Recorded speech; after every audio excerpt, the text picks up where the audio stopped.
Good morning. I'm sorry, I think I was on mute. Let me begin again. Good morning, ladies and gentlemen. Thank you once more for joining today's webinar, organized by the Ceylon Chamber of Commerce on the topic of the roadmap to post-COVID-19 economic recovery.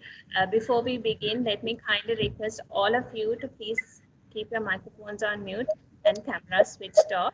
Let me now hand over to Mr. Manjula De Silva, CEO of the Ceylon Chamber of Commerce. Good morning and warm welcome to this webinar on roadmap to post-COVID-19 economic recovery, which is based on the proposals submitted by the Ceylon Chamber of Commerce to His Excellency the President on a shared vision for post-COVID-19 economic recovery, where we expect the public sector and the private sector to work together in partnership to achieve a rapid recovery in the economy. So also during this webinar, we will try to look at how some orthodoxies in economics that we had taken for granted for a very long time are now being challenged as nations across the world are trying to think out of the box and go beyond traditional boundaries in their search for solutions to overcome the negative effects of this unprecedented crisis. So that will come more towards the second half of the webinar, and that will be something to look forward to. I must also mention that apart from the macro proposals we presented to His Excellency the President somewhere in mid-April, we followed up with another set of sector-specific proposals which were submitted to the task force on economic revival and poverty alleviation sometime in May. So today, we focus on the initial macro proposals only, but we hope to have a subsequent session where we will go into the sector specific proposals as well. So let me now explain the format of today's webinar. So we'll start off with a presentation on the chamber proposals by Shiran Fernando, the economist of the Ceylon Chamber of Commerce, who played a big part in formulating these proposals with the help of the various committees that constitute a part of the chamber network. And thereafter, we'll have a commentary on these proposals by an eminent panel of independent economists. We have a great panel today. And if I introduce them, we have Dr. Nishan Dimel, Executive Director of Verite Research, Dr. Nisha Arunatilaka, Director of the Institute of Policy Studies, known as IPS, Mr. Vijay Singha, Team Leader Trade of USAID Partner Project, which is implemented by Deloitte Consulting. So they will be the panel, and they will initially give a commentary on the proposal, taking about 5 to 6 minutes each. And thereafter, we will move on to a Q&A session. And during this session, I will first pose a few questions as the moderator to each of the panelists. And we will take questions from the participants, which you can post on the chat box. Unfortunately, due to limitations of time, we will not be able to allow you to intervene orally, but please submit your questions through the chat box, and I will try to pick as many of them as possible. So with that basic introduction, let me now invite Shiran to do the presentation on the chamber proposals, which will kick off the proceedings. So over to you, Shiran. Thank you very much, Manjula, and a warm morning to everyone tuned in for this webinar. I hope everyone can see my slides and can see me as well. As Manjula mentioned, we did this set of macro submissions to government in April. So what I'd like to do is sort of go over some of the key proposals that we put forward, maybe discuss some of the progress since then, because it's been since April since that happened. But also start off by setting a bit of context of where the economy is at, because since COVID and the real impact we've seen since March, I think we've had about 2 to 3 months of data to really look at and put some context into that in our discussion today as well. So that'll be in just 2 parts in my presentation. I think if you look at it from a very macro growth perspective, we are very much concerned on that side. I think a lot of the forecasters are expecting a recession in 2020, which is the first time probably that Sri Lanka will contract since 2001. World Bank quite recently just downgraded the growth forecast to about 3.2%. Central Bank is quite optimistic, and I think the assumptions are based on the domestic economic recovery, operating growth, especially in the second half of this year, but an expectation for growth to pick up in the in 2021, which is indicative of maybe a V2 U-shaped recovery, if you were looking at in terms of that perspective. But we've really seen how over the last few months the COVID impact has had an impact on Sri Lanka's sectors like apparel, tourism. We've seen also the slowdown in certain key markets that Sri Lanka is really dependent on for its exports. Things are slowly changing as economies are opening up, but still it is nowhere near the pre-COVID area. We're also seeing higher cost of raising debt. The sovereign bond maturities that Sri Lanka had are trading at very steep discounts with yields quite high. And we're also seeing with the downgrade on Sri Lanka's overall ratings, how that's having an impact as well. In this time, as expected, we're seeing very low level of FDIs, low level of remittances, and also with almost zero tourist arrivals in April and May, that also having an impact. So on the tourism side, we've seen how it's even been quite worse than the impact we saw in April 2019 post the attacks, and that recovery now has been once again put back into focus with these attacks, with the COVID-19 impact. On the manufacturing side, we've seen the PMI falling drastically in April, which is usually the case during the month of April due to the out of the holidays, but we've seen it falling even further lower.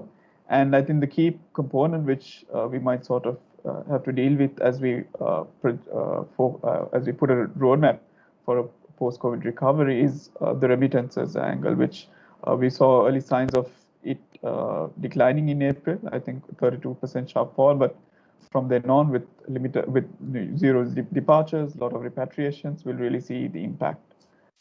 On a rupee perspective, the discussion, I think, and the concern in March and April was largely on depreciation. But since then, we've seen a very notable appreciation in the rupee, and I think that's been helped by some of the import controls, some of the imported demand also declining, and also very limited amount of outflows from the debt market, given the steep outflow that we've seen since the start of the year.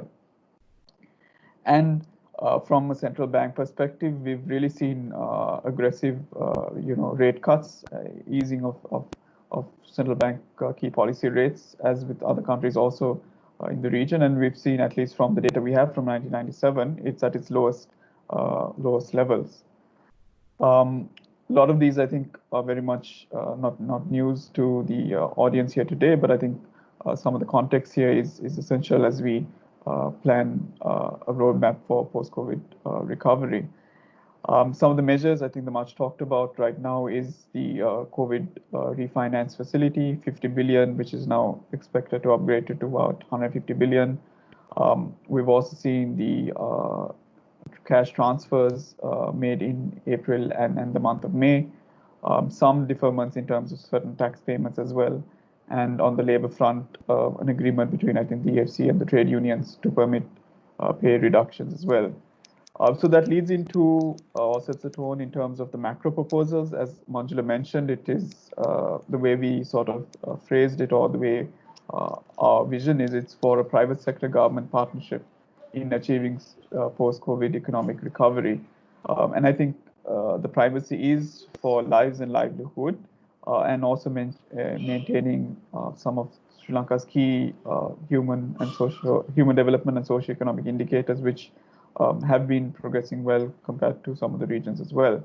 In terms of recovery, I think at a macro level, there is opportunity for a U-shaped economic recovery, and at least the economic growth rate coming within what it was pre-COVID in the next 6 to 8 months, but maybe not the growth path in terms of the absolute numbers coming to what it was pre-COVID, at least in the next 6 to 12 months.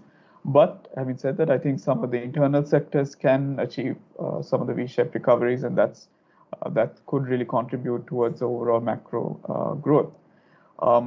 We highlighted, we need strong and decisive measures. At that point, I think the government was pursuing going to the IMF, and since then, since mid-April, I think that conversation is still going on. We're yet to see whether it'll be a continuation of the existing extended fund facility, or will it be a fresh funding line from the rapid financing instrument that the IMF has set up for a lot of the countries which are not doing too well, need support on the external side.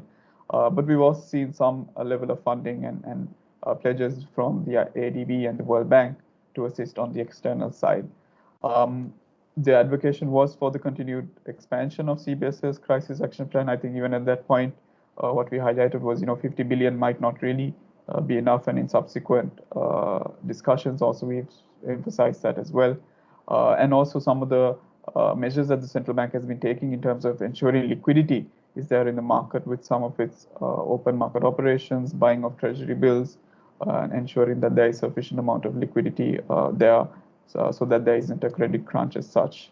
The private sector role is also very important in this, and I think we've seen that over the last two months. A lot of business models changing, supply chain values changing as well, increased interest also from overseas countries to maybe look at diversifying some of their geographic risk by investing in Sri Lanka very much at an interest stage, and also supporting, I think, liquidity. And we've seen, at least from the development finance institutions, lending to one of the private banks as well. That could also, the private sector playing their part in that recovery state that the government is doing as well. Our plans were laid out in 3 stages. The immediate term measures that is really required to get that U-shaped recovery, medium term measures, and some of the long term measures which we can do. So a lot of it, I think, if you see globally as well, we've seen governments announcing massive fiscal stimulus plans. We've seen some countries in excess of 10% of their GDP. Unfortunately, in Sri Lanka, because we don't have a budget in place, no parliamentary reconvene to raise the debt ceiling, that amount has been quite curbed. So in that aspect, we've not really seen the support to sectors, to the workers to that extent, and also to the general public. But some policies around that would be really good in terms of for some of the affected sectors. And I think today's news announcements, at least for the tourism sector, shows that there might be some level of assistance coming forth.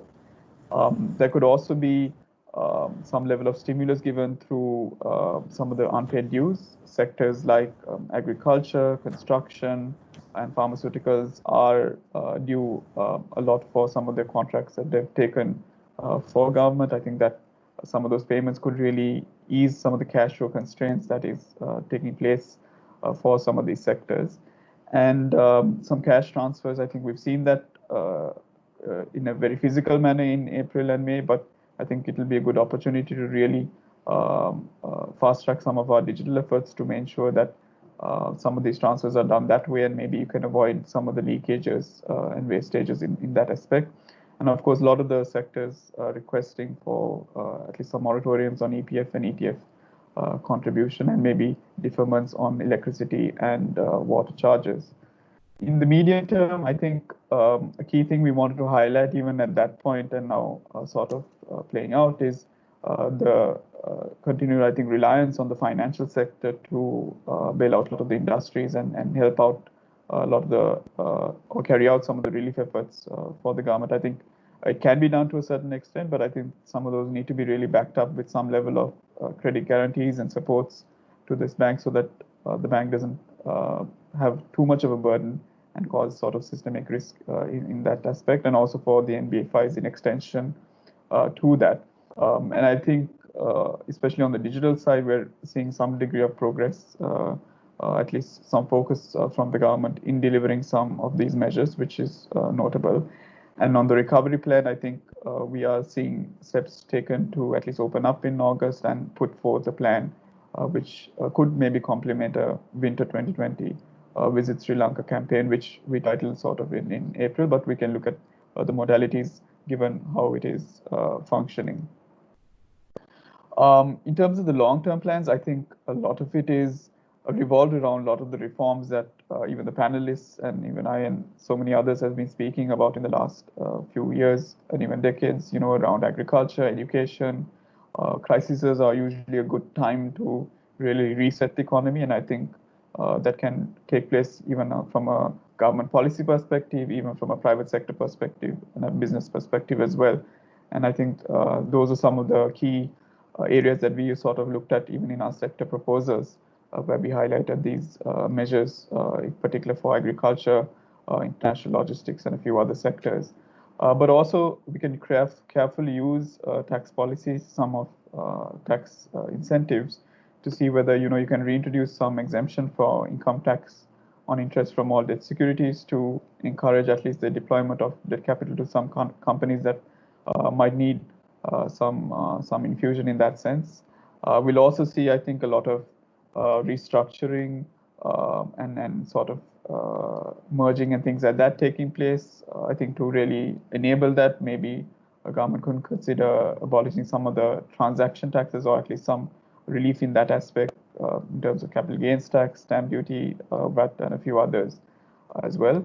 And also creatively look at providing relief, for companies that are sort of pivoting or using the COVID opportunity to get into new businesses, retaining staff, investing into R&D much more. That will really provide more long-term benefits. So those are some of the long-term strategies that we sort of articulated. But at the end of the day, as I mentioned, it requires a great deal of funding, and at least 2.5 to 3% was what we were looking at that point. And I think how it can be sort of funded, I think we've seen at least some of the measures through either the IMF, some of the other debt agencies, currency swap lines. There is discussions of at least, I think, 1.1 billion from the Reserve Bank of India, securing some level of moratoriums. There is, I think, ongoing discussions, at least for the debt from China, to at least have some level of moratorium there. So this could really ease some of those financing constraints and enable the government to redeploy some of their financing towards this package. And deferring, I think, maybe some level of public investment, some things which may not be required at this point, given the COVID realities, to things like healthcare and others, which will really help the economy to be more resilient. And I think the last pointer was in terms of the global oil prices through some level of strategic procurement. We've seen the government at least raising some of the import taxes on there to collect more revenue, while keeping at least the fuel price level at the pump consistent. But I think that dynamic is also changing. At the start of the year, Brent was around $66. It fell, to about under $20 by end of April, and now it's close to about $40 again. So I think that degree is also quite variable, and we need to really think long term in terms of how we can really exploit the oil prices as well. So in brief, I think these were some of the measures, the immediate term measures, the medium term measures, and the long term measures. Some of it was also complemented, as I mentioned, by the sector proposals which came after with where we highlighted on things like EPF and EPF determined for some sectors, the payment of dues, and of course there are some certain quick wins on in particular on the agri side and in the international logistics side, which we can really explore during this period. So that's it in terms of our sector slides, and back to Manjula to take this conversation forward.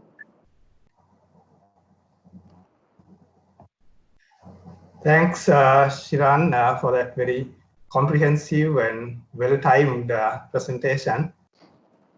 Exactly 15 minutes. Let me now invite panelists to give some commentary on the proposals to start our discussion round. So first of all, can I ask Nishant to make the first presentation?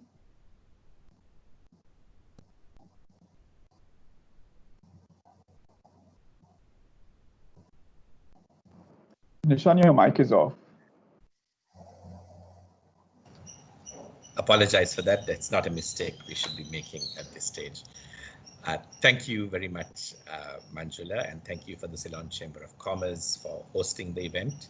I read through the proposals and I think they're very detailed. A lot of thought and effort has gone into those proposals. So I want to congratulate the chambers on doing that. I think we have been invited as panelists to comment for 5 minutes or so on some aspect of the proposal. So I can't speak to all of it right now. We'll do it in question and answer time. But let me speak to maybe 3 things that arise from the proposal that are quite important, and I'll spend more time on the first one, and then perhaps a little bit less time on the others. I think fundamentally it is quite important, and perhaps this is not the problem of the Ceylon Chambers, not only to specify the kind of actions and relief and financing that the government would do well to provide, but also figure out how the government is going to find that financing, how it is going to be able to do that. And I know that the proposals have talked about various mechanisms and processes for doing that, but I want to just set that difficulty or set that task in some context, and maybe based on the proposals also clarify what I think the fundamental challenges are with regard to that. First of all, we must understand that governments are fundamentally institutions that are owned by people. So they are not some independent entity that exists outside human beings. All the financing that governments provide ultimately come from people. Okay, but when Sri Lanka is asking its government to provide financing, the government has really 2 options with regard to how it gets money from finances and from who provides that financing, which people. Of course, when you get grants and aid from other countries, it's taxpayers in other countries that are essentially paying for what you need. All other mechanisms of financing that is not based on current taxes of a society of Sri Lankans is based on the fact that you will have to tax people in the future to pay back or replace the loans that you took either from outside or inside to provide the current financing. So I think it is quite important to identify, even for the chambers, whether there is, I think, reciprocal willingness then, as we talk about the government putting 2-3% of GDP into expenditure today to support the private sector, whether there is a reciprocal willingness to then agree and accept that taxes will have to go up in the future. Okay, so I think that is it's important to understand that there is no free money, and that what we spend today will have to be finally paid tomorrow, and we are borrowing against our own futures, and that is what must drive the calibration of the decisions that are made. Okay, so let me now suggest a couple of ways and mechanisms, in addition to, I think, some very interesting ideas presented by the Ceylon Chambers, in how government can think about taxation or finding the financing to do this. I think these questions of the IMF and monetary policy are going to come up in question time and later, so I won't talk about them right now. I will talk about the more concrete ways of government using taxation and savings to finance. I think one of the things that already mentioned by in the main presentation that was done, was this idea of reprioritizing capex. So what kind of capital expenditure should the government be undertaking and not undertaking?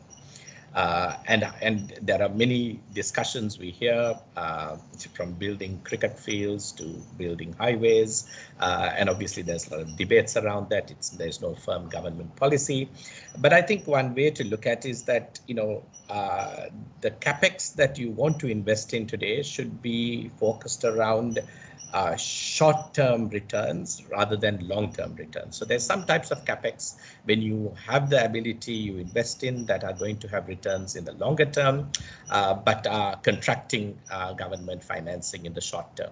Other types of capex that may have much faster short-term returns, and I would add a criteria I think that Verite Research talks about, that is that short-term returns with local multipliers. So for instance, if you are engaged in a very, very large infrastructure project in which all the labor is imported and all the inputs are imported, and what we notice is in many infrastructure projects, including highways, much of the inputs are imported, and so that doesn't have a lot of local multipliers. The labor also can sometimes be imported.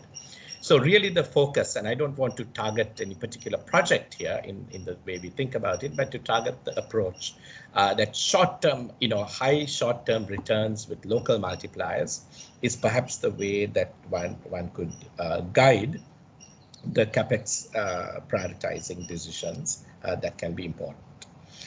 So what other mechanisms are there? I think the Ceylon Chambers is not saying that income taxes should be increased. The government did reduce substantially taxes on both personal income tax and corporate income tax, amounting to about 3% of GDP. That was done before the COVID management problem came in. But I think we can identify areas to tax that have low elasticity and low social value. So that's the basic criteria. You ask, is there low elasticity and low social value? And that's a tax opportunity. Let me just show quickly a slide that may help to focus this. So there's a new public finance platform that Verite has launched that I can pick a slide from that. This actually shows you that there was a policy introduced in the 2019 budget of indexing taxes on cigarettes. Now, if that policy was properly implemented, we've just done the math, there is 20 billion in revenue that the government could have earned in 2020. Now, of course, it's going to be less if it's introduced late, but that's an example of a product with low elasticity. That is, increasing prices doesn't reduce consumption by that much, and low social value, that the spin-offs aren't so high. So for instance, you probably shouldn't be taxing healthcare because private healthcare even is, Dhammika Perera, I think, has said this sometimes in his speech talks, that private healthcare has enormous positive value. And even though it has a low elasticity, people always pay for healthcare, it has also a high social value. So really you have to pick those products that not only have low elasticity and are easy to tax without and increase revenue, but also maybe have lower social value. The second, so I think that is really the taxation strategy that may have to be taken on. The second, I think, important thought, maybe to also reducing wastage and losses that the government is incurring at present. And let me talk about two areas of that. The Financial Times, the Sunday Times have recently run articles where engineers and analysts are demonstrating that poor use of dispatch in electricity. Now, the Ceylon Chambers proposals talked about using more thermal because oil is cheap, but actually it is a complex calculation because the marginal cost of what you pay for thermal is different. But poor dispatch, so ultimately it's optimizing electricity dispatch, that is the case, and poor dispatch, the calculations claim a loss of 5 billion rupees due to poor dispatch in the first 3 months of this year.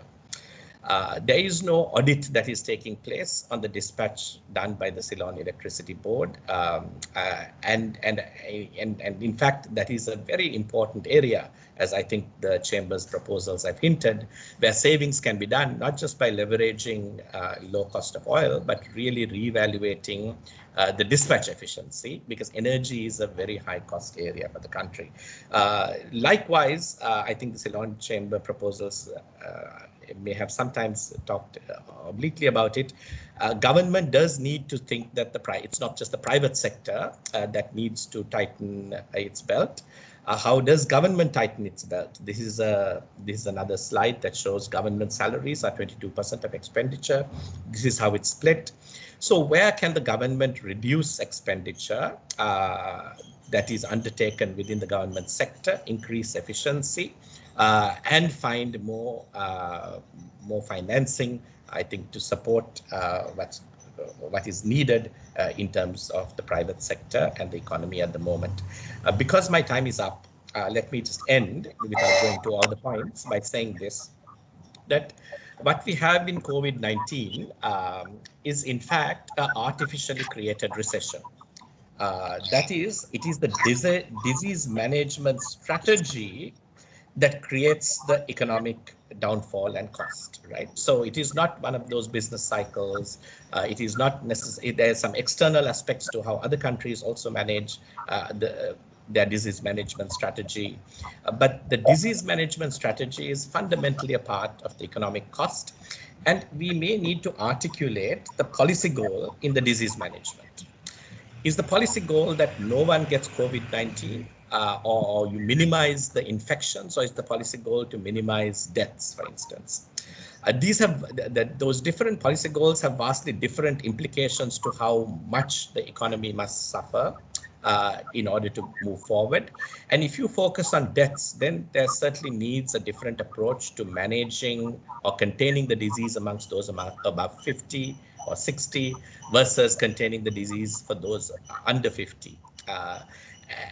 And so I think clarity of the government's own policy goal and what the cost that the economy is willing to undertake to achieve that goal may be a part of actually how we think forward. So let me pause at that point. Thank you.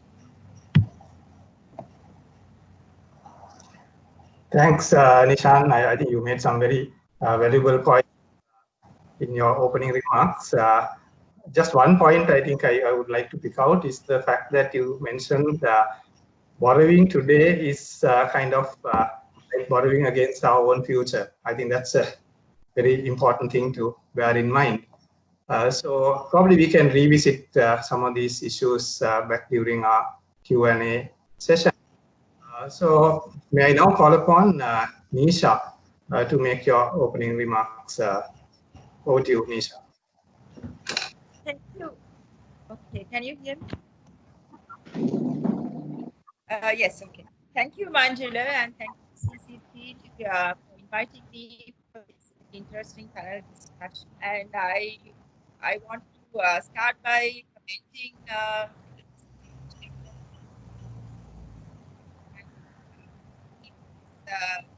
I can see that a lot of thought has been to that.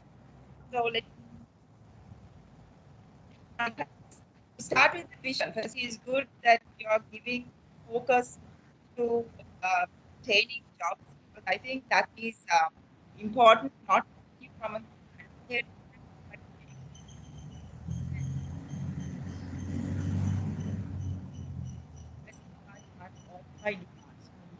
in order to keep the demand, it is important that people have jobs and incomes. But your subsequent components in the vision, I just want to make a comment there. You're talking about U-shaped recovery, V-shaped recovery, and then some of these terms are, I think you should going to give this to policymakers. So you must maybe make it more friendlier in terms of, rather than saying, say, economic recovery at national average level, tell what you mean by that. Because last year also was not a very good example. Our economy was not at a very good rate. So you might want to spell it out and want the economic recover at 2% next year, and so give the exact numbers to something that people can look forward.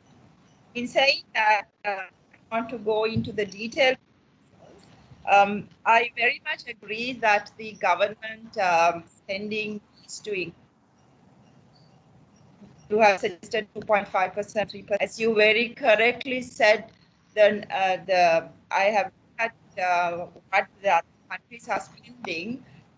Some countries are spending some 10, 12, and 10. Now, if you look at the financial crisis, the 2008 and 10, one country that recovered very fast from that was China. One reason why they could recover fast was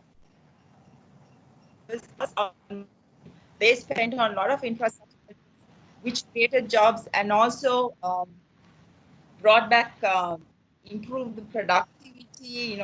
They invested in infrastructure. So, and this year also, they are thinking about investing in 4G, 5G technology. So, infrastructure. At the same time, you are giving percentage to be. I think we should also suggest on what kind of things that they should be spending, because all the donor agencies are talking about building back it. So that kind of, we need to find projects which will create jobs and also improve the resilience of the economy, sustainability of the economy. So low carbon infrastructure, now other types that can and which would also improve in other ways. This is important because when you're talking about past, at the moment demand is down, consumption is not.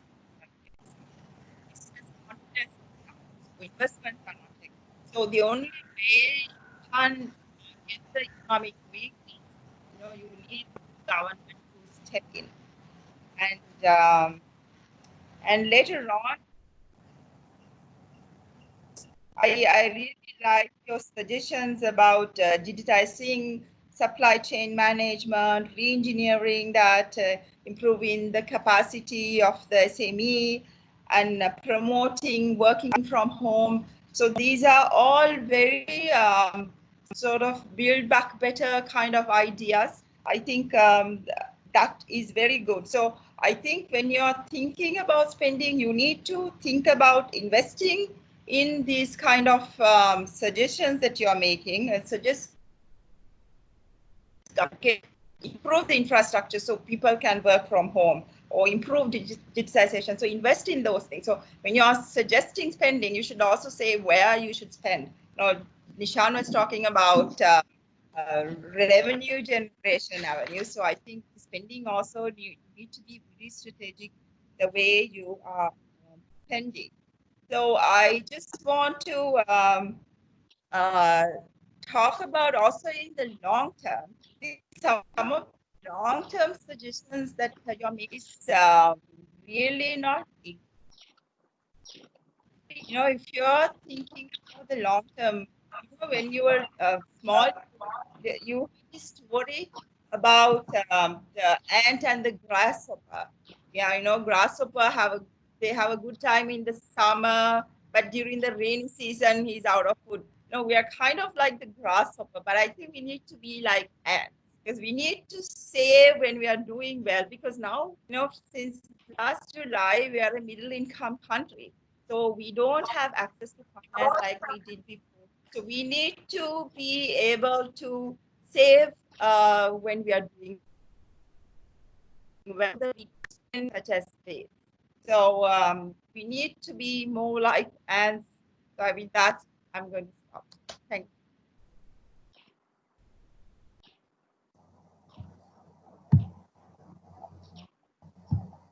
Thanks, Nisha. You also made some very good points, and I particularly liked what you came up with at the end, the story of the grasshopper and the ant and the importance of focusing more on the long term. So we'll come back to that aspect also, hopefully during the Q&A. Let me now turn to our last panelist, Anushka, to make your observations on proposals. Thanks, Manjula. Can I just check if you can give me a thumbs up if you can hear me? Yes, we can hear you. Okay, great. Thanks to the Ceylon Chamber and good morning, everyone. It's a real pleasure to join all of you this morning. And I think I join Nishan and Nisha in congratulating the Chamber for putting this together fairly quickly, I think within a month or so of the lockdown starting. And, you know, it's never easy to put proposals like these together, given particularly the Ceylon Chamber represents so many different types of businesses, sectors, and interests. So in that sense, the coverage of recommendations also is quite wide and comprehensive. And I think I found particularly important the sections that talk about ensuring macroeconomic stability.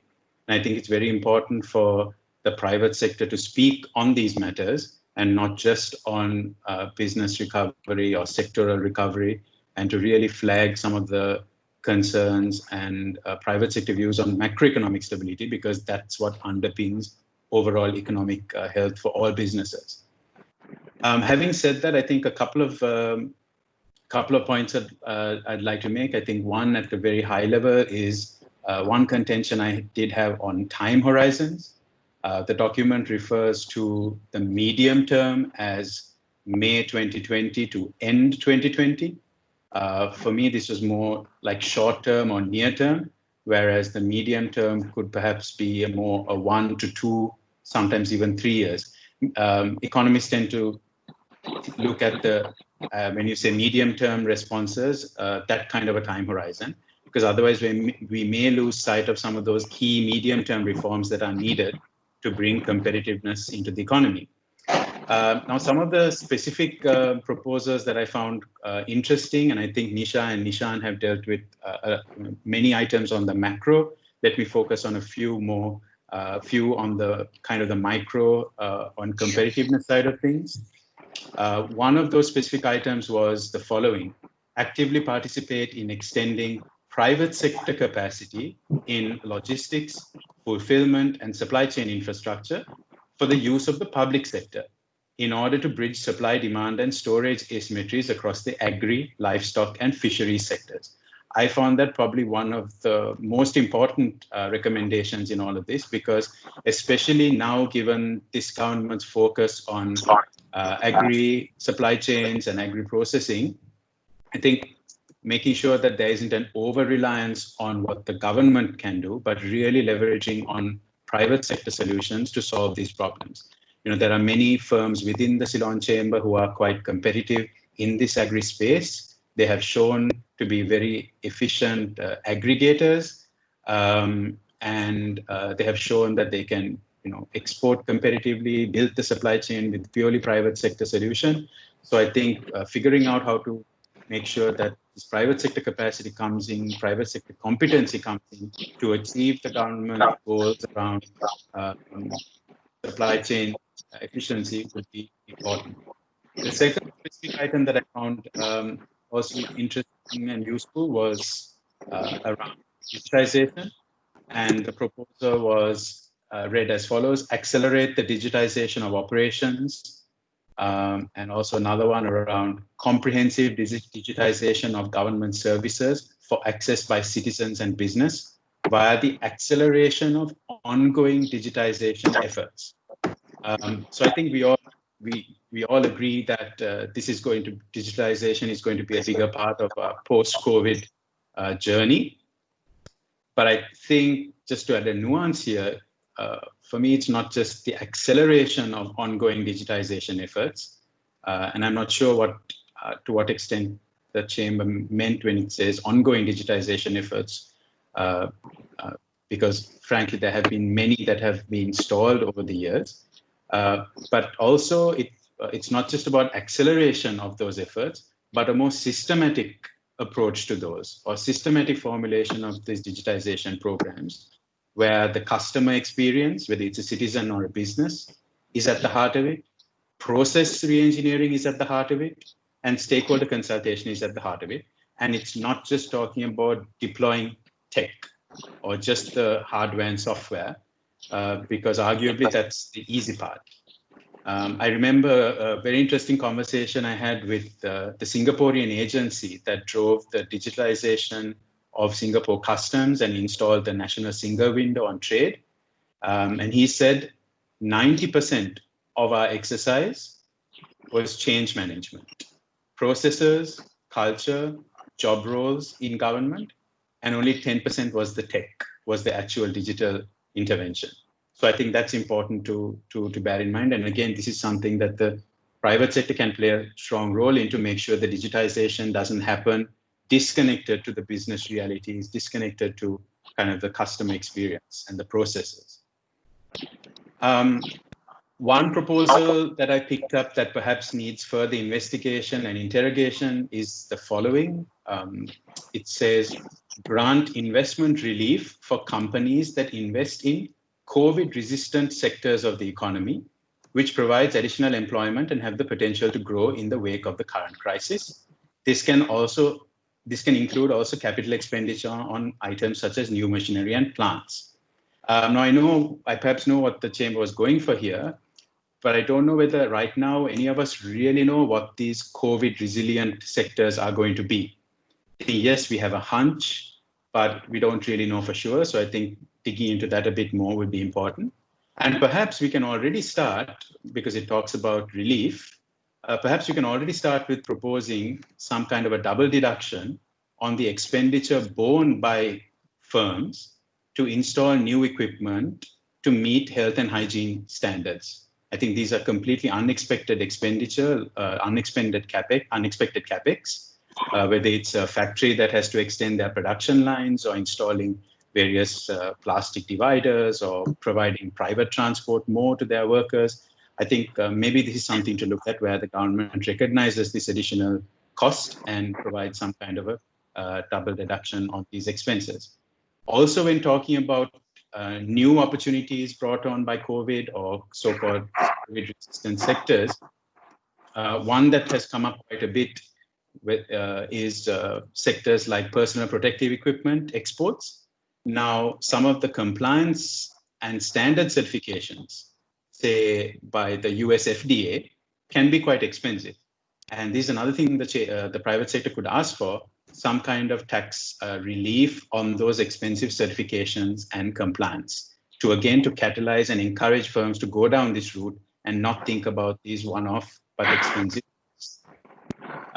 Additionally, I think we should look at, when we say there are these COVID-resistant sectors or new opportunities that will come up, I think we should look at how to support those sectors to actually tap into the market.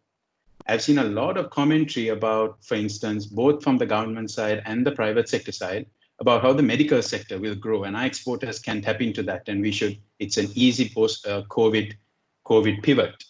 But it's not as easy. For instance, personal protective equipment like masks and gowns to the US are governed by FDA regulations. And we have to help businesses navigate that if they're to really, so you have the opportunity, but if you don't have the means to get into that, there's no point the opportunity being out there. So for instance, on Monday, our project supported by USAID, and we got some experts from the US, Deloitte in the US, to hold a session for the apparel industry with JAF to provide step-by-step guidance on how you meet these FDA regulations for PPP exports. So I think that's something to look at. Finally, my comment, again, to zoom out a bit back to the proposals and maybe a next step is, and this could be something the Chamber looks at as their next round of recommendations, perhaps looking at it from outcomes-based approach, where the private sector recommends setting some goals, policy goals, and aligning various policy initiatives to achieve those goals. And I think this could also give direction for the private sector as well. So for example, by end December 2020, what are the outcomes we want to see in this recovery? Within 1 year, what are the outcomes we want to see in this recovery? It could be the rate of business survival. How many businesses did we manage to save? The recovery of exports, percentage-wise recovery of our exports, either by sector or overall. The number of SMEs out of the moratorium remaining solvent and creditworthy. X number of trade-related procedures have been digitized. So I think really looking at an outcomes-based approach, what do we want to see having achieved, or results we want to get, or policy goals we want to have had by a 6-month period and by a 12-month period, and then suggesting various procedural, regulatory, policy reforms that need to happen in order to get there. So maybe it's something to consider for the next submission. I'll stop there for now. Angela, over to you. Thanks, Anushka. I think you focused a lot on what is contained in our proposals with regard to what the private sector can do. I mean, which is very important because, as it started at the beginning, it's a shared vision that we are promoting, and in that there is a big part for the private sector to play without really depending on the government to do everything. There, I think you highlighted in particular the importance of the private sector's capacity in areas such as logistics. In fact, I mean, we see chambers as an aggregator, as someone who can sort of bring together the capacity available with a lot of players, and we have been closely engaging with the government to sort of bring to their attention the capacity that is available and where we can work together to make better use of that capacity. Also, I think you queried about the COVID resilient sectors, and I would just like to sort of mention one or two, which we noted. One is the IT BPM sector. I would say is the plantations, and in particular tea, which have done pretty well with the COVID crisis. So there perhaps could be more than that, but these are just examples. So let's move on to the Q&A session. And I'll just start off with a couple of questions from you all, and then we'll start taking the questions from participants. So I'm sure you all agree that keeping people in jobs is a key objective and priority in any kind of post-COVID recovery strategy. And to that extent, I think we should be happy that the central bank has come forward and introduced this Saubhagya facility, under which soft loans are 4% interest. And they have made it very clear that this can be used to pay wage people stay in job, and also they have made it a precondition that there can't be any job losses if you are to qualify for these loan facilities. Then also we heard that initially they set aside 50 billion, and now there are indications that it will be something like 150 billion. We also read reports of some sort of a similar facility being offered specifically to the tourism sector, affected sectors in the economy. It's not yet clear whether this is going to be part of that 150 billion or it's something outside of that, but basically again in the form of a soft loan. Now, my question to you, Anushka, to start off the Q&A is now, beyond the soft loans, do you think the government should also think of maybe extending some direct grants, at least to the most affected sectors like tourism and apparel, as it has been done in some of the other countries? Do you think there is a case for that? Thanks for that question, Manjula. Yeah, let me answer that question perhaps in 3 ways, and give some comments on it. So I think the first would be, we have to ask ourselves whether debt is the best way to provide immediate cash flow relief, to struggling firms, especially SMEs. Many countries have adopted approaches that were less reliant on banks' own balance sheets and done more government directly relief to firms using whatever means necessary, including stretching the budget to its limits, given the extraordinary circumstances. But I think we'll all agree, and that Shiran pointed out in his presentation as well, this is much more challenging for Sri Lanka, since we have such big pressures on the exchequer. We just don't have the fiscal space. And I think what's clear is that a long period of putting off some tough reforms, or at least not accelerating some of the reforms on the fiscal side, has now come to haunt us, where we just don't have the fiscal space to do it. So perhaps approaching some multilateral lenders to support this in a short term, to support some kind of a bridging facilities to help stretch the budget to the limit could help, because I think especially to provide immediate cash flow relief to struggling SMEs, we have to ask ourselves whether debt is the best way to do that. So that's one. The second one is that even if it is debt, what do we need to do to ensure that money flows more directly and more quickly to firms? And I think for this, I have strongly advocated, and I agree with the Chamber's proposal as well, around credit guarantee schemes, where you share the risk between the banks and the government, perhaps even 3 ways, where you bring in a development finance institution. There have been instances where in the past where the central bank has instituted a 75% credit guarantee. And these are important because it could really help improve the financial sector's appetite for new lending. So again, that's an important one to look at. I think banks cannot be de facto relief arm of the state.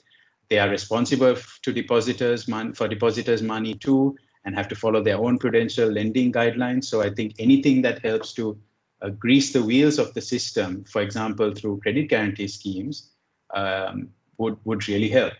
The third aspect to your question, Manjula, is on sectors. I mean, you highlighted, for example, tourism, the latest announcement.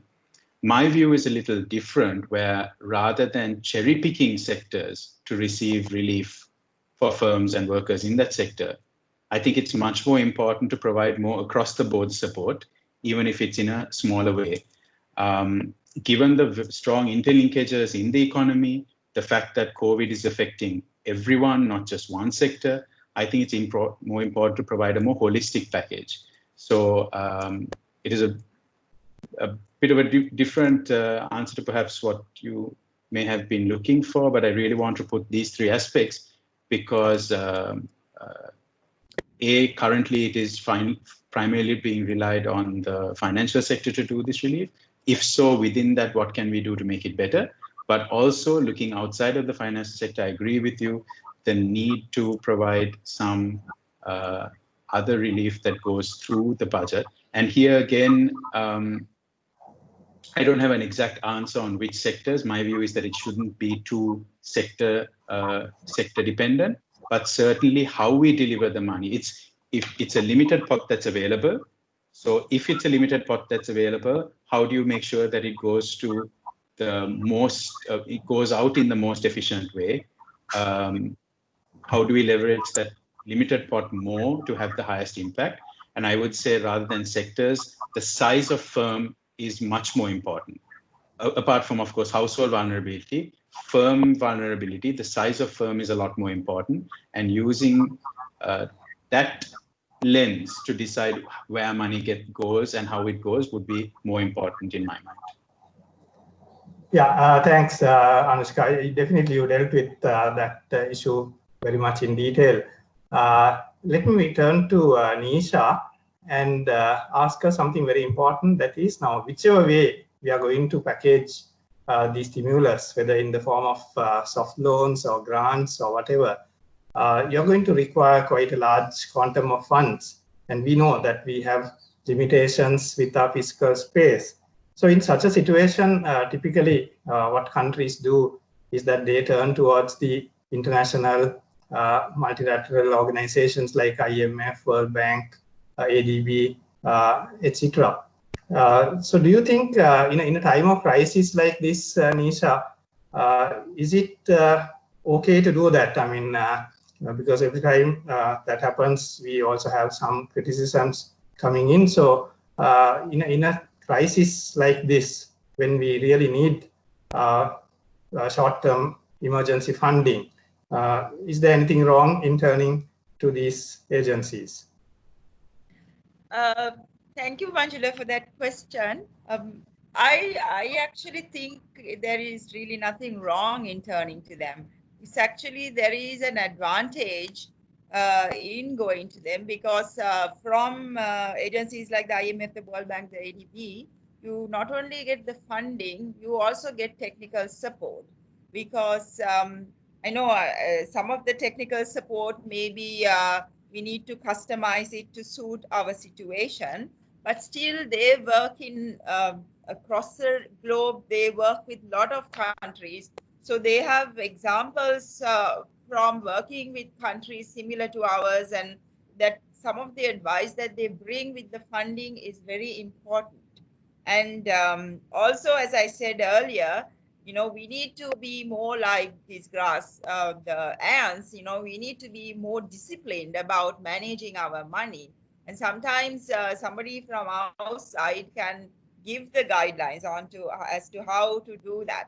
Now, say countries like, I believe it is the Netherlands, they have a board like the monetary board that we have. The monetary board is, their main function is to maintain inflation rate. But the function of these kind of fiscal boards is to make sure that we keep to the targets, and that we keep to structural targets, so that we don't spend too much in the good times and we don't have much during bad times. Because you have to as a middle income country, it is good to go to the IMF, World Bank, but a lot of countries are going to them. So the amount of money that they have available to give to countries, we are an upper middle income country, is not that much. So really, we need to try to manage our own finances.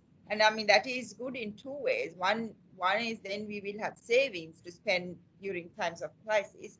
Other thing is that will improve our credit rating, so that we can borrow cheaper. So in either way, I think it really makes sense, in the long term, as a middle income country, upper middle income country, we need to be more disciplined. And that is something I think the chambers should promote, because that is really very important. Thank you. Thanks, Nisha, for clarifying that point, because, I mean, as you said, not only the funds, but there is a lot of technical advice also that we can get from these institutions. To me, it's not very different to a business turning to its bank. I mean, these are international banks who are there to support us at times like this. So it's just the same at the national level. And now let me turn to Nishan and also pose another couple of questions, which are often discussed and debated in various forms of media. Now, one is that central bank is often criticized every time you see some evidence of money printing. It has become so much of a bad word among some analysts and also some sections of the media. So even this time we saw quite a bit of criticism being leveled against the central bank. But now, in times of crisis like this, you see even the advanced economies engaging in the same kind of strategy. And that is often called quantitative easing, QE. And that's generally considered a very acceptable thing to do in a situation like this, and which they are doing now itself, as well as on several occasions in the past. So let me ask Nishan, so what's wrong when we do it here?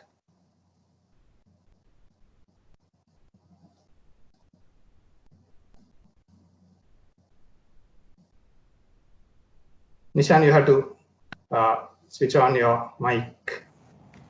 Sorry. That's a very interesting question, Manjula. Thank you for asking. Let me say, as I get on to that, I just want to underscore and support what Anushka has said and Nisha has said in different ways. I think the big take home that Anushka gave us was that it's not only sharing cost, but sharing risk. That's critical, and I think that applies to banks very specifically. Now, the central bank is giving banks loans at 1%, for onward lending at 4%. But what is effectively happening is when the banks onward lend, they are trying to lend to not those who are most vulnerable, but those who are most likely to pay back, because the total risk of recovering or default is with the bank.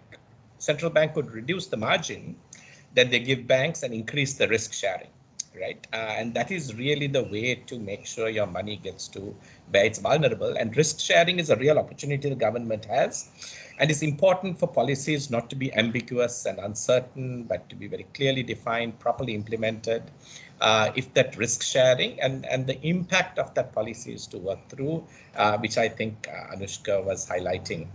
On what Nisha said, I would like to add a point, simply that it is not simple. You know, when you go to a bank, as Manjula, you said, it's like going to a bank, and the IMF is the international bank, and the bank asks you for a business plan. The bank asks to see your books, see how you're managing your money. Is the CEO buying himself expensive cars and squandering the money without putting it into the business? Do you have a good accounting system? And that is part of the advantage of going to a bank, not just that it gives you financing, but it also makes sure that you have a credible plan that you can execute. So while the Chamber's proposals have talked about the rapid financing instrument, RFI, that's available with the IMF, you know, Deshal Dimel from Verite has spoken about this. Some of you may have heard him. And I think his argument is right. He said, look, it's not RFI, it's the SBA, which gives 4 times as much. It can go up to 3.4 billion instead of 800 million.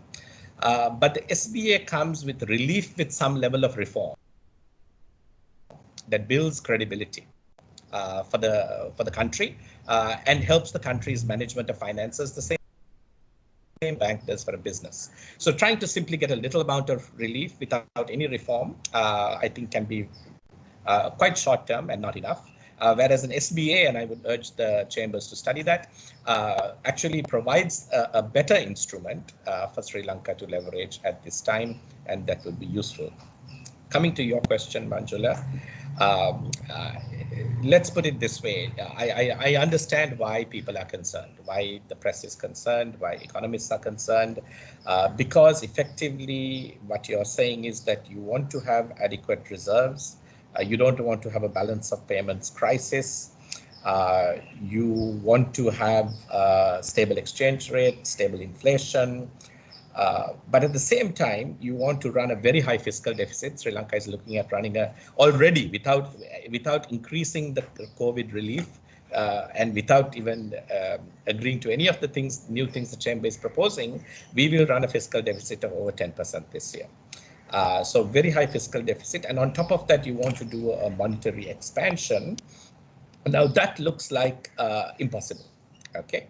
The orthodox economics would tell you that you can't do all of these things at once at the same time.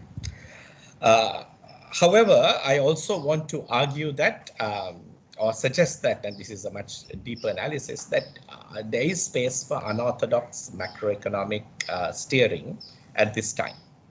But it is a fine balance that you have to steer through, right? So there is not an open road in which you can, just go in any way you like. It's a very fine navigation that's needed. It's the best analogy I have is of an ecology.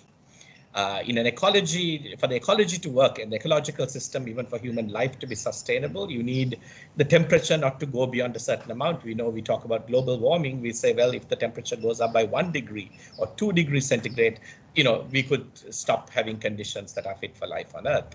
You need your oxygen and carbon dioxide and nitrogen to be balanced in a very particular way.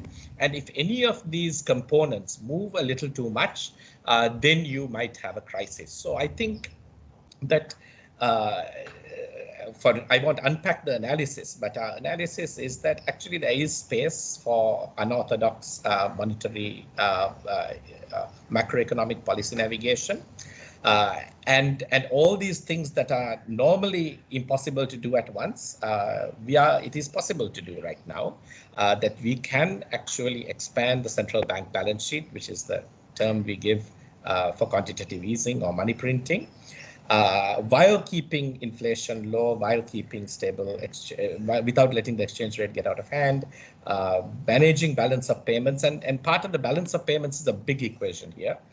The way we are managing it is really by also cutting imports. So I don't know what the Chamber's policy is, but you can't ask for this ecology to be maintained if the balance of payments is allowed to expand quite a lot. So it's really by mimicking a closed economy that Sri Lanka is navigating this particular scenario, and I think it is possible to do with a couple more caveats, right? That I think we have to also understand that this is perhaps not a long-term policy, that it is a strategy that is temporary, that can be managed for a while, and you have to know when to exit the strategy. As I said, the ecological environment, so one of the things we're doing is mapping the precise kind of combinations of the ecological balance that you need to keep going on this path.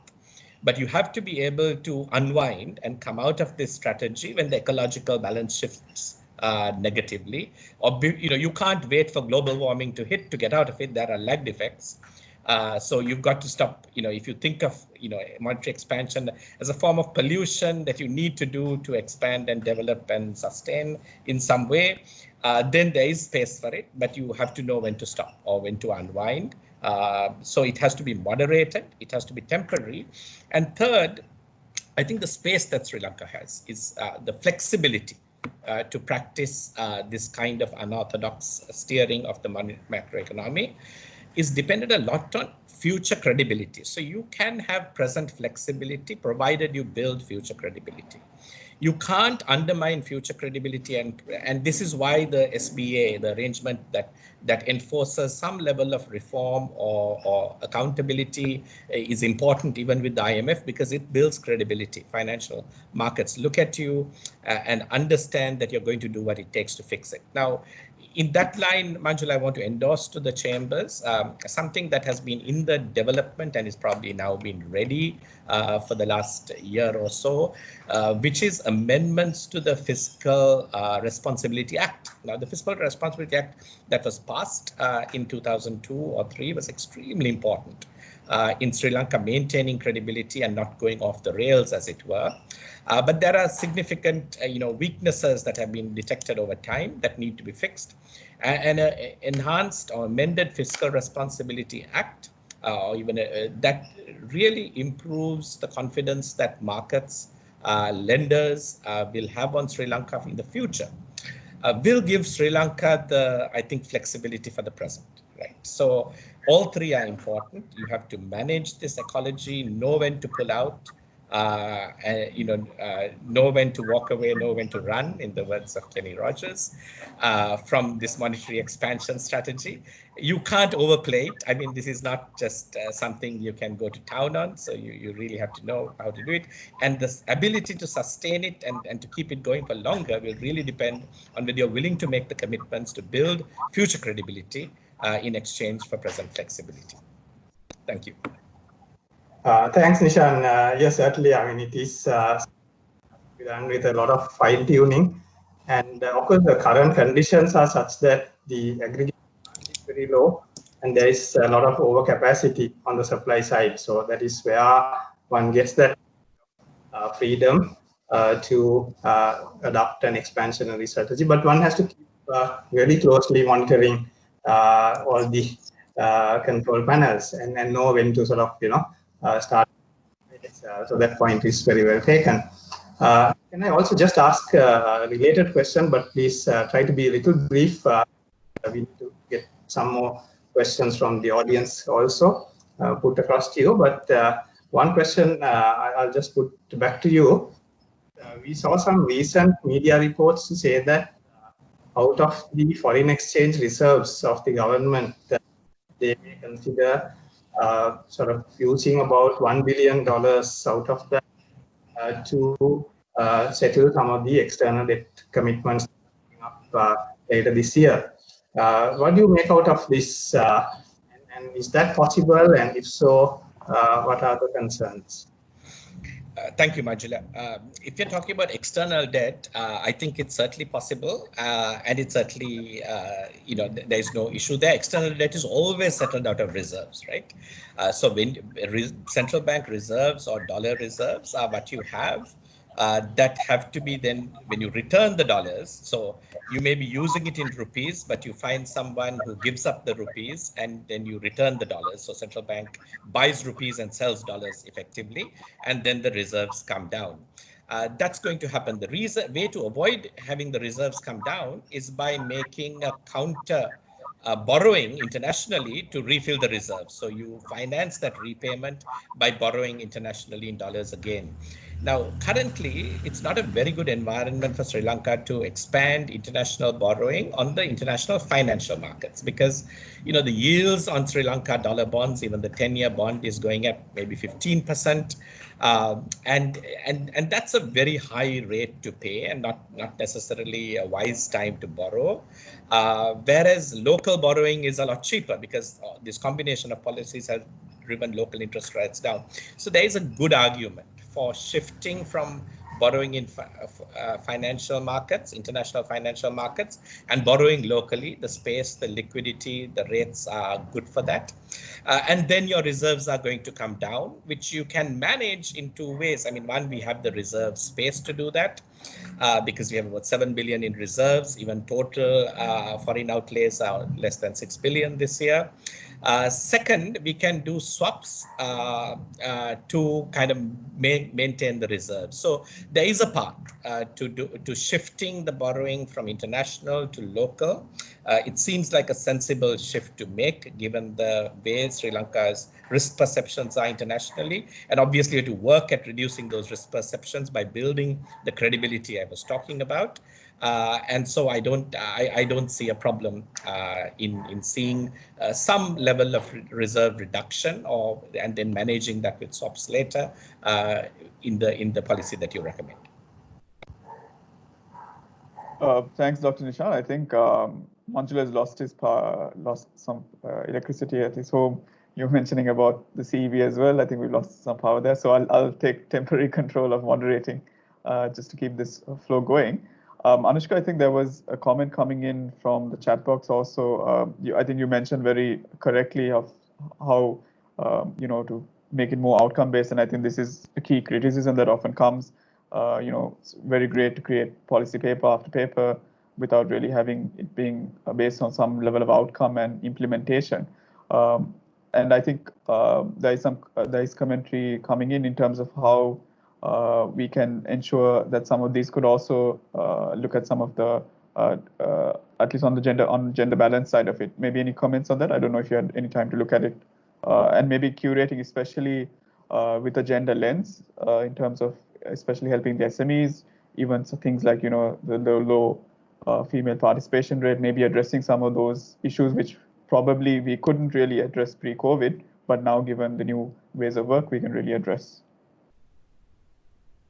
Yeah, absolutely. I'm with you, Shiran, and I fully agree with the comment that had been posted about bringing in the gender lens also in those outcomes. So I think the suggestion was around within. So I recommended, let's say percentage of business or the business survival rate, percentage of SMEs that get out of the moratorium and become solvent. Within that, you could always have a specific and intentional outcome relating to women-owned businesses, regional businesses, etc.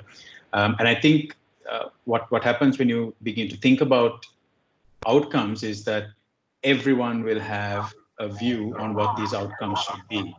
there'll be a lot of competing ideas around these outcomes. So I think putting a few filters on that, for example, impact as well as vulnerability, to make sure that the outcomes that are chosen are based on what can deliver the highest impact for the economy in terms of the recovery, but also outcomes around where vulnerability is utmost, and whether that's by gender, whether that's by firm size, whether that's by sector. I think using those kind of lenses or filters in order to decide what those outcomes are.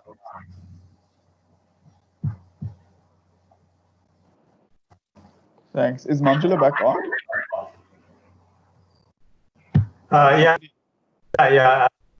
Shiran, can you hear me? Yes, yes. Right, yeah, I had a power failure at this end, and I had to sort of execute my contingency plans. Thanks for stepping in. I'm trying to pick out some questions from the chat box, but I can see some interesting discussions going on, but not in the form of questions. So I would appreciate if a couple of questions are put across. I picked just one, which I will turn into a question. Maybe I'll just put it to Shiran to first get a comment, and then from the others. How important is deregulation of land as we go forward in the long term? What kind of role will that play in terms of, attracting foreign investment and getting sort of more support for a strong economic recovery? Yeah, thanks, Manjula. I think land has been a constant topic of debate, discussion, and then we've had a lot of focus around some of maybe said grants coming in as well.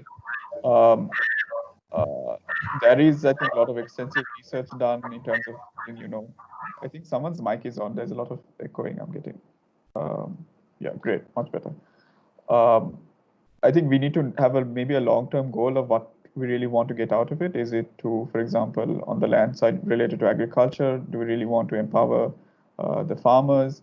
From an investment point of view, what is the end goal in terms of what industries really we want to attract? Because a lot of investors, the issues they have when they come here is, they don't really have that level of land allocation that they're looking for. And when they look to find where the lands are, it could be skewed between many ministries, and there are a lot of issues regarding that. So I think this is quite, well discussed topic. I think it's just the political will to sort of maybe deregulate some of the restrictions that are there presently. And I think digitization on that side is also the key part, where we've talked about, having a digital land bank and things like that, which also have been talked about for quite a while. Thanks, Shiran. Would anyone else like to add to that? Yes, Manjula, if I can add to that along, I think I just want to add to what Shiran was saying. I think along with the land market, it is very important to bring in flexibility to the labor market as well. Now, the problems that the companies at the moment have been to deal with, redeploy workers. I mean, that is usually done at a macro level in other countries. You would have unemployment insurance or something so that onus is not given to the companies. This is a very good example where the companies are struggling, the turnover is less, but still they can't downsize and they have to support this workforce. So, we have to sort of separate this job protection and income protection and move on to a system where you have more flexibility in the labor market, because that is also something that is preventing foreign direct investment from coming into the country. And this is because some of these labor laws came into being in 1971 in a time like a stagflation era, when the oil prices were high. Now is a very good moment to try to reform some of those legislation and try to bring in more flexibility in the labor market. Thanks, Nisha. Thank you. I'm beginning to get a few questions from the audience, which is encouraging. And I'd like to put one across. to any one of you who would like to respond. This is about the feasibility of setting up an Exim bank, something I have been very interested in for a long time, whether there is a case for an Exim bank to support the development of the export sector in particular. Who would like on that? I'm happy to come in on that, Manjula, very briefly. I think this was a policy suggestion we made in 2015 that has been on the government's budget for many years and never implemented. Actually, Verite itself has changed its view on this. We no longer think it's necessary or even advisable for government to set up an Exim bank, simply because of the difficulties. I mean, the president himself has been commenting on the weakness of the public administration. He's bringing in people from outside the civil service to run the civil service on the basis that the civil service is not of the competence that he wants it to be. So trying to create another bank and another institution is always going to take time and be and face those same challenges that the president talks about. I think alternatively supporting private banks to set up Exim instruments, export promotion instruments, is a very smart policy. Some private banks have been moving in that direction. And once again, it is how the government can provide the risk and informational infrastructure for private banks to do that better and more effectively. So there is some common informational infrastructure that you need to improve the way you manage those buyer risks, which is what you insure against. And these, creating new export instruments or export credit instruments can take a little bit of, common public knowledge and technical ability, which the government can also help source. But I think there is real opportunity to support private banks and to intentionally support them in providing better instruments for exporters. It's a much needed area. Thanks. To come in there quickly. Yes, Anushka. If I may. Yeah, I think just to add to what Nishan said, I agree, and I think it's good to know that Nishan, the view has changed, because I think that was a recommendation that was going around. So I think it's encouraging to know that has changed, and I think it's reflection of where we feel the whole financing picture going. So I think clearly we need to look at whether setting up a new institutional structure to address this is what's needed, or going back from a problem-driven approach to understand why was it that whether it was Verite or the exporters were flagging this as an issue. It's because exporters are facing certain problems in finding the type of financing, the size of financing, the timing of the financing that they needed.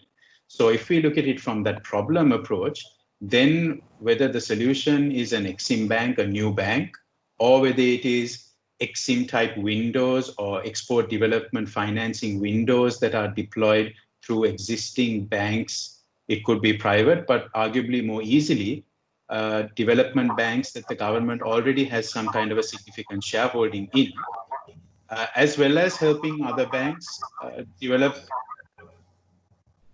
new instruments. And on the same side, on the enterprise side, making sure that companies understand better what options are available to them, how do they need to manage their books and affairs better in order to get the financing they need. And increasingly, there are regional financing arrangements at a crop level sometimes. So certainly for certain spices, agro products, certain other manufactured products, there is regional expertise in financial institutions where a bank in Sri Lanka can tap into those windows, if you will, and those credit lines, who arguably have better understanding of how to finance, let's say, a cinnamon exporter or a spice exporter. The other piece in this, and looking at it from an export development financing point of view, rather than pure trade finance, is also making sure the export credit insurance piece is fixed. And it's an area that our project intends to work on over the next year, is whether there's sufficient cover on the export insurance side. We have a great institution called SLESIC, which was set up along with the EDB back in the late 1970s. What more needs to be done to make sure export credit insurance can help bridge some of these financing and financial needs of exporters? So again, just to summarize, it's more about what are the problems we want to solve for exporters from a financing need, and making sure we figure out a whole range of instruments and solutions for that, rather than pinning our hopes on this one institution that isn't even there yet, needs to be capitalized, needs to be structured, needs to employ people, all of that, which will take a lot of time and a lot of resources and energy. Thanks, Anushka and Nishan both. I think this is an area which I feel we should probably study a little bit more and then try to figure out what would probably be the best model to use. And because if I just give an example of how it operates from the other side, I'm well aware of a Sri Lankan importer who recently financing from an Exim Bank abroad to import some very essential raw material that he needed. So that was funded by the Exim Bank in the country of the supplier. So that's the kind of mechanism today we lack here. Like we are an exporter will not really have that ability to get a local bank to extend credit to his buyer. That's I think something maybe we need to look at. So I'll take one more question that is on the winter tourism plan. Somebody wants to know whether the current policy is sort of pro big players and anti-competitive the way it is kind of being looked at present. So maybe I'll just ask Shiran to first explain what we had in mind when we put that in our proposals, and then ask some of the panelists also to comment on it. Thanks, Manjula. So I think the idea was at that point in April, given how Sri Lanka had not seen such a rapid spread, there was the opportunity to maybe open up even certain parts of the island, for example, the east, which maybe have not seen as much cases, and market-based on this. And I think this is the thing which pre-COVID there had been a strategic marketing plan as such put in place. So that was kind of, I think, the idea where this kind of winter plan was put, and also maybe capture some of the demand that some of the other countries might have in place because of the lockdown and restrictions that were put in place. But this needs to be crafted carefully. I think there's different options on the table right now, and I don't know the specifics of it to really comment whether things are being crowded out, at least the SME side of it. Anyone else would like to comment on that? I think the overall question of who pays for the cost of this disease management strategy is very important, right? And who benefits. So I think we see one very big division that the policy makers or the people who are making the policy, which is government overall, is not affected because their salaries aren't changed, their benefits aren't changed, their pensions aren't changed. But for instance, daily wage workers are hugely impacted, right? So in a sense, it is important, I think, overall to distribute the costs and the benefits. That's not from my side, Shiran, you're wondering where the disturbance is coming from. It's important to distribute the costs and benefits in a way that is more fair and more reasonable for society. And I wondered why the chamber didn't actually bring up the question of reducing government wastage or government losses, because I think, on many metrics, it's clear that the public service efficiency and cost structures are perhaps too high, and there's a lot to be done to save that. So when government cannot afford to support daily wage workers, it's because it is already incurring very large costs on another side. And I think it is an appropriate time to look at those reforms and how costs and benefits are distributed. And likewise for tourism or any industry, you have to ask, who does my policy benefit?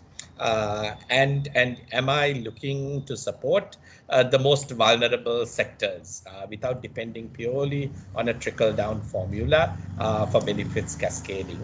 And I think that I read that as the intent of that question. And I think even though the Ceylon Chambers represents the maybe larger businesses in the country, but I want to advocate for the Ceylon Chambers is the private sector and business succeed when society succeeds. You can't have a model or policy recommendations that allow businesses to succeed on the back of societal failure or societal vulnerability, because that is what chambers are there for, to think long term, and to encourage the government to support society fundamentally. Even when it is not the short-term benefit for business, it is the long-term benefit for business when you do that. And I think you have to take that holistic view, even though it's difficult when you're dealing with, very, very narrow, sometimes interests, looking at things that benefit them in the immediate term, especially at a time like this. Yeah, I would like to also add something. I think although we don't have communal, don't have COVID-19, we still have 3 million COVID cases are there around the world. So we don't want to be premature in inviting guests into the country. Now, if you look at the 2018, the Spanish influenza, it came in waves. It's still, there is a possibility that we might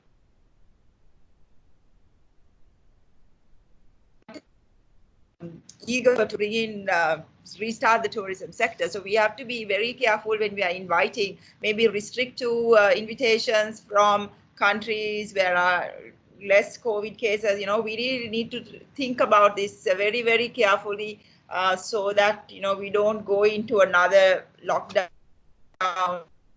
create havoc doing that. Thanks, Nisha. I'll probably sort of put one final question before we close for the day, because you're slightly overrun the time allocation already. There's a question again on banks regarding development banks. And the question is, development banks have strayed far away from taking a development view in their lending considerations. So how to reverse that, or should we start another development bank? This is a hotly debated topic which has been going on for some time now. Can I ask Nisha for a view on this, and maybe others to chip in?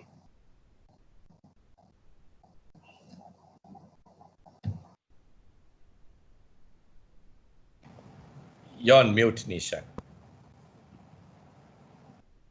So, I mean, I guess all of you agree starting a new bank is not going to solve the problem. We already have more than the number of financial institutions that we need in the country. I think there's also a lot of regulation, but it's not properly followed. What is the implementation issues are there. So why we need to understand why the development banks haven't worked well, and try to improve on that rather than going into new banks. Thank you. Anybody else? And actually, there's a secondary question also coming, following up on that, whether there are any development banks anymore, because the development banks we have kind of now more turned into commercial banks. There is no sort of specific category really today to speak of in that sense. Any comments on this?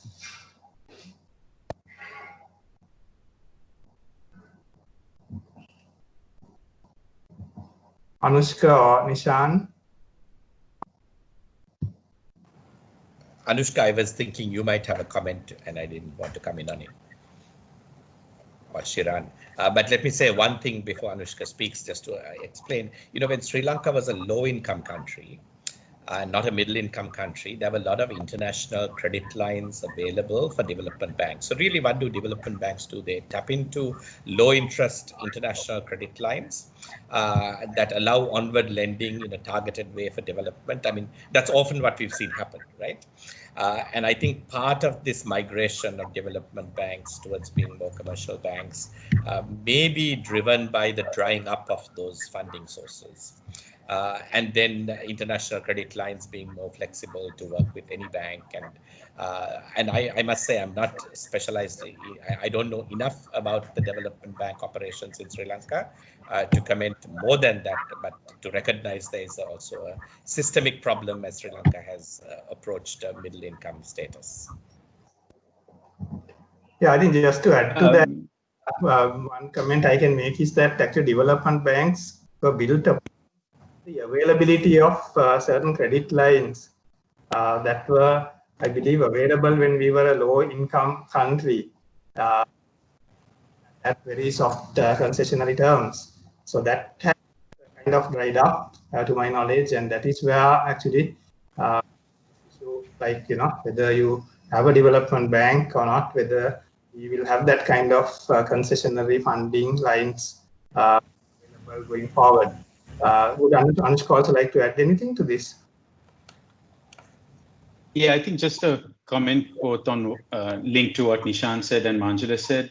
I want to stay away from commenting specifically on any particular other bank because I'm conscious I have a role in a listed commercial bank myself, so it wouldn't be correct. But more broadly, the world has moved on to new concepts like mission-oriented finance.